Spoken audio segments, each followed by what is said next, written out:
An entire world is ready for you to start your career teaching the path to wellness. Mastering the science of mindfulness. And the art of coaching. To help clients achieve mental, emotional, and physical betterment of life. Through movement, nutrition, recovery, and regeneration. Because impacting one person impacts a family. Impacting a family impacts a community. And impacting a community impacts the world. Become an NASM certified wellness coach.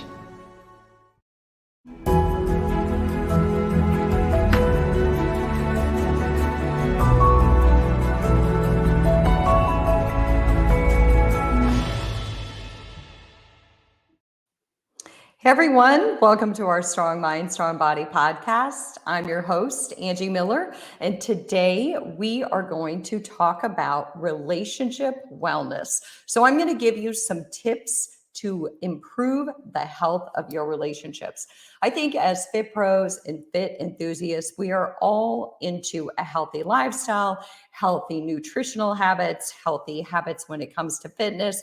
But what about the health of our relationships? Because I think that you can't separate the two, because we take work home and we take home to work. And so whether those relationships are with a significant other, whether they're with a spouse, a best friend, friends, parents, siblings, our kids, whoever it is, our relationships matter.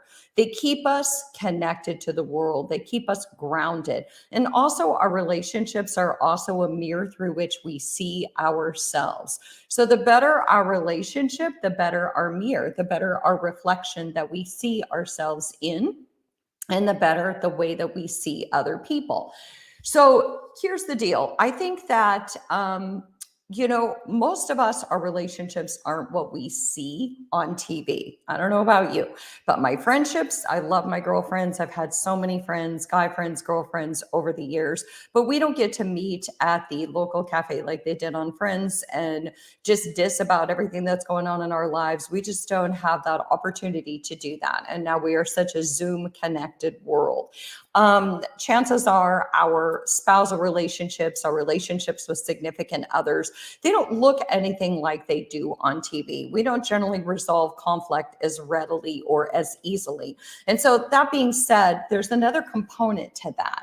And I think that our relationships, the dynamics of them have changed significantly due to what's going on in the world. So before I deep dive into these ways to make our relationships healthier, I do want to put it out there that I think that our relationships are under more stress than they maybe have been in years past, because chances are we're spending more time together. I know that for me and my spouse, it's the first time after 3 decades of being married that we are both working in one home and have been for a couple of years now. So we're so used to having that separation during the daytime where at least one of us is gone.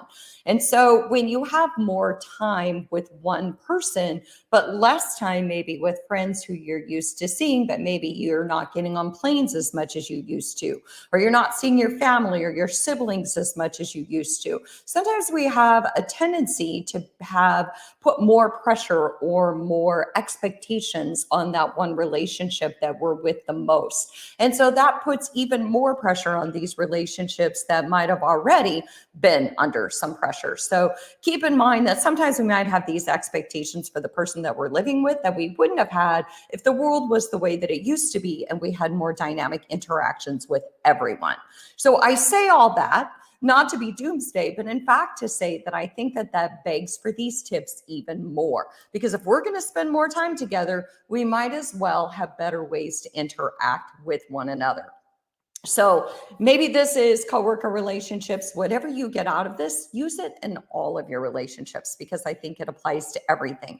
So here's some tips to nourish your relationship the way that you nourish your personal health, because relationships take work. Right? So number one, I think spending time apart. And I thought that was a great way to start my tips on how to better your relationship, to tell you to spend time apart, right? Not at all what's expected. But the thing is that if you've ever read any work by Esther Perel, she is a therapist. She's got a podcast. She's done so much research on the health of relationships. And she wrote a book called Mating in Captivity, Unlocking Erotic Intelligence. And basically in there, she talks about how separateness really feeds the soul of a relationship, because we can't spend too much time with one another, because a lot of times it just breeds some unhealthy behaviors. So why do we want to spend time apart?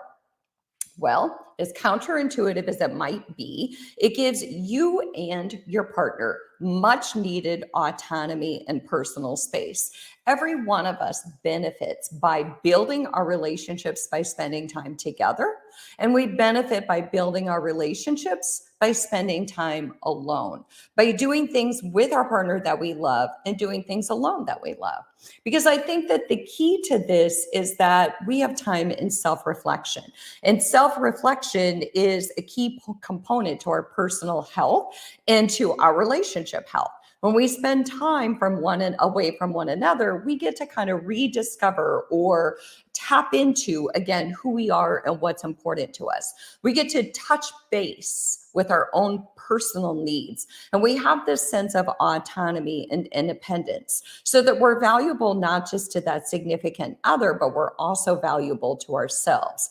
Ultimately, this benefits us, but it also benefits the person that we're with.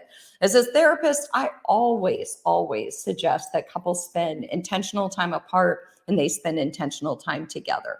So maybe you want to take dance classes with your best friend. Maybe you go out for an hour walk by yourself in the evenings. Maybe you join a book club, whatever it is. Find that something that you enjoy. And I would encourage you to encourage your partner to find that something that they enjoy. So when you do this, you really appreciate that time that the two of you spend together even more. Because let's face it, we need to have time to miss each other once in a while, right? So you aren't as likely when you spend time apart to take one another for granted. You actually, again, have time to miss one another. And also, you know what? You invite more interesting material into your conversations. If your spouse goes to play pickleball and you go to book club, you both come home with stories. You both come home with different things that you can share and laugh about. And it just adds more fuel to the conversation, right? It's like frosting on top of the cupcake. It's a different flavor all the time because you come in and you have different stories to share. Not to mention, you kind of get to see each other through a fresh lens. In the stories that your partner tells you, you see them through the lens that other people see them. So again, check out some work by Esther Perel, because, you know, she's got this great quote, and it says, when intimacy collapses into fusion, it is not a lack of closeness, but too much closeness that impedes desire. Our need for togetherness exists alongside our need for separateness. Thus, separateness is a precondition for connection. This is the essential paradox, she says, of intimacy and sex. So again, intimacy isn't just intimacy physical intimacy, but it's also emotional intimacy and connection. So again, I'm Angie, and I am talking about relationship wellness. I'm talking about ways that we can improve our relationships with our kids, our partners, our spouses, our parents, whoever it is. I think that time apart is good for everyone. So let's see here. Let me tell you the next tip. The next tip is communicate to build connection. So my first tip was spend time apart. My second one is communicate to build connection. So to talk about communication, I feel like I could spend an entire segment. I could probably do a whole series on communication. But there's one communication tip that I really want to share, and I found it in my research when I was studying the Gottmans. The Gottman Institute is Dr. John Gottman and Julie Gottman. They've spent their life doing research with couples. They've been in this over 40 years, and they're big researchers on couples. They've worked with studied over 3,000 couples, and they've done the most extensive research on marital stability. So John Gottman has this great tip where he suggests that we invite in the 20-minute conversation. And this is my tip for communication. The 20-minute conversation is time that we set aside each day for us and our partner to talk face to face. So again, this could be used with your best friend. This could be used with a spouse of 20 years. This could even be used with your kids. But you're setting aside a time to connect and speak with one another for 20 minutes each day. Gottman calls it the stress reducing conversation because it improves your ability to communicate with one another.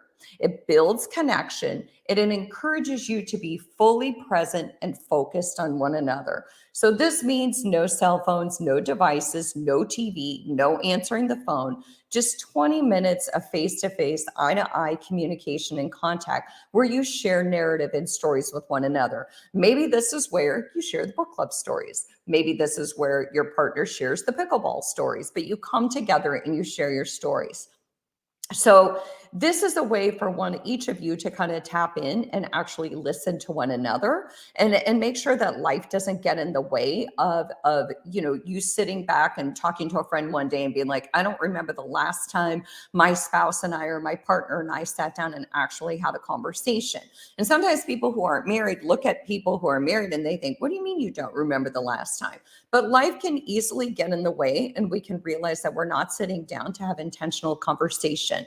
So Gottman says that when couples take time to talk, then that way they ask questions with one another, they support each other, they weigh in, they show empathy. It strengthens their relationships and they actually feel closer and more connected to one another. Remember, this works with anybody, with your kids, with anyone. But Gottman says that those 20 minutes will actually build trust and it will remind you the power of being vulnerable with one another and to remind one another that you're not alone. You're in this relationship with someone else. So again, I'm Angie. I'm talking about tips to improve your relationship. And the first tip was to spend time apart so that you have some personal autonomy. And the second tip was to invite communication so that there's better connectedness. And that is a 20-minute conversation. All right. So if you're looking at me right now and you're thinking 20 minutes, I don't know, maybe start out with a 5-minute conversation a day or a 10-minute conversation a day, and you can build up from there, kind of like training. So my third tip is to go to sleep at the same time. There are a lot of couples who get into this routine where one person stays up later than the other person and they don't go to bed at the same time. But I have to tell you, there is endless research on the benefits of hitting the sheets together. And this goes way beyond intimacy. But that's a bonus too, right? But when couples don't go to bed together, the research supports that they lose connection with one another. They have less conversation, less intimacy. Even if you go to bed together and you binge on Netflix, it's still a sense of closeness and connectedness. It's still a time that you're sharing with one another. So going to bed together is really important because a lot of times, again, it leads to increased conflict. It leads to a sense that you're disconnected from one another. And it's just a great way to do it. Sometimes, honestly, my spouse and I will lay in bed and we'll watch Netflix together, but it's a time that we're spending together and there's not one of us that's out in the living room and one of us that's upstairs working. So anyway, let's move on. Let's talk about the 5-to-1 ratio. So I was looking up lots of different tips to improve relationships. Turns out there's a million tips to improve relationships. And I bet you've got a million of your own. In fact, I'd love to hear from you and hear what kind of relationships you have that work for you. But another one is to honor the 5-to-1 ratio. And basically that's just that marriages, friendships, and all of our relationships thrive when we're with a person who feels like we recognize them. We actually see them. We're in tune to them. We value them. We honor them and we appreciate them. And we can show this in so many different ways, whether it be verbal or nonverbal. But we thrive when we feel like people appreciate us at work and at home. As long as it's authentic, I don't think any of us out there would say, oh, I just don't like when people tell me good things. I think most of us thrive when we hear good things about our work, our personal, whatever it is. So the key is to kind of catch people doing good. And sometimes, especially when relationships are struggling, it can really help. I find that a lot of times with couples, or people who've been together for a while, or even when you're raising teenagers, you get in this habit of only talking to the person when you're frustrated or they've done something wrong or something to upset you. And it's almost like you're focusing on what's wrong instead of what's right.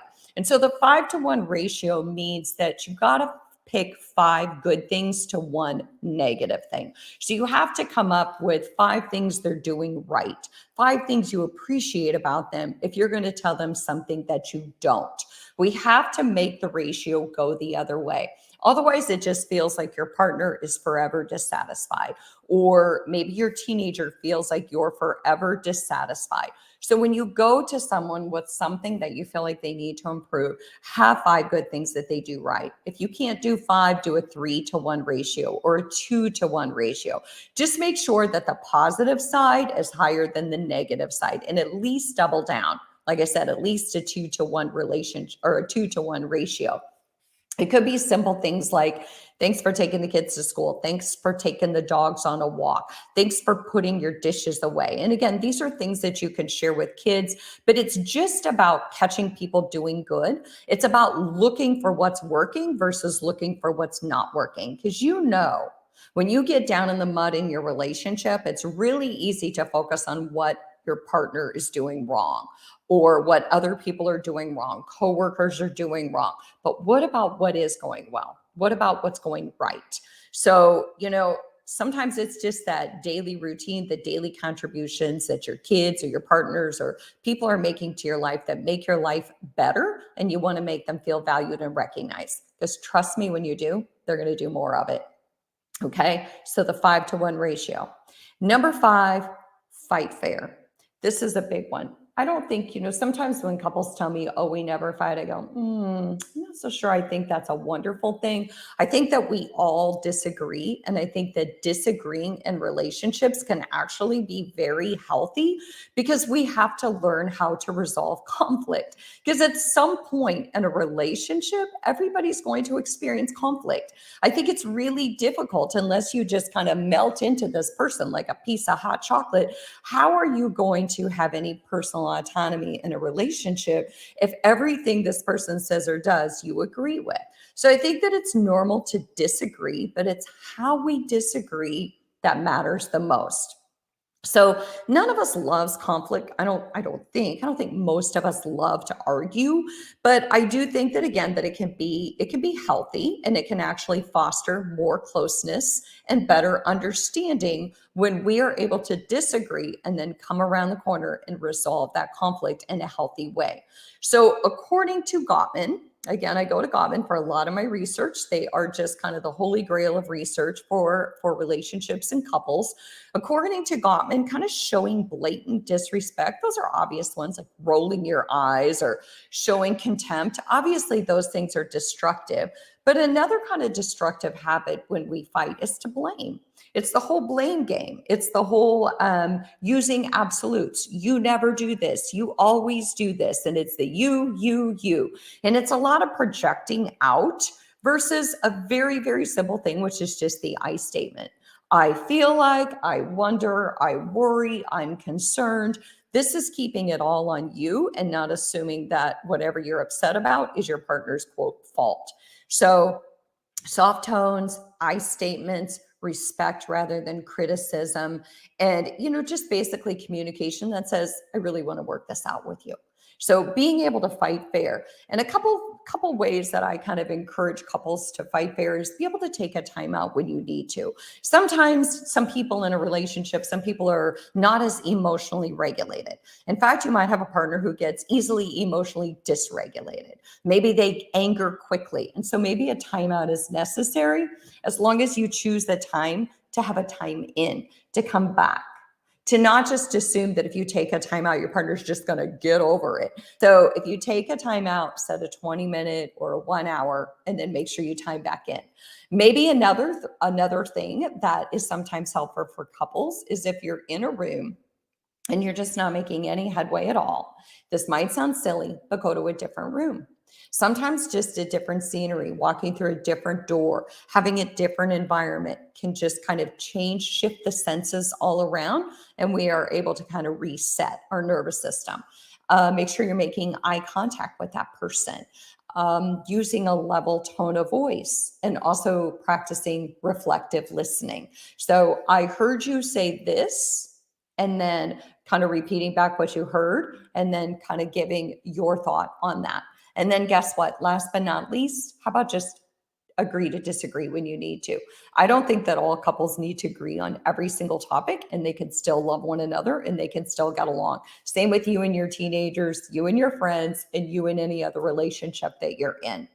So last but not least, my last tip is, how about creating unique experiences? So, sometimes we know what we know, and I'm going to go back to my own personal relationship. A lot of times, you know what, after 3 decades, you start to not have unique experiences. And so you really have to work hard to create those. So, in December, we went to Washington, D.C. We rented Segways for the first time. I'd never rented a Segway. Might seem like a small thing, but I kind of love being Paul Blart. Okay. Oops. Just hit my whole system here.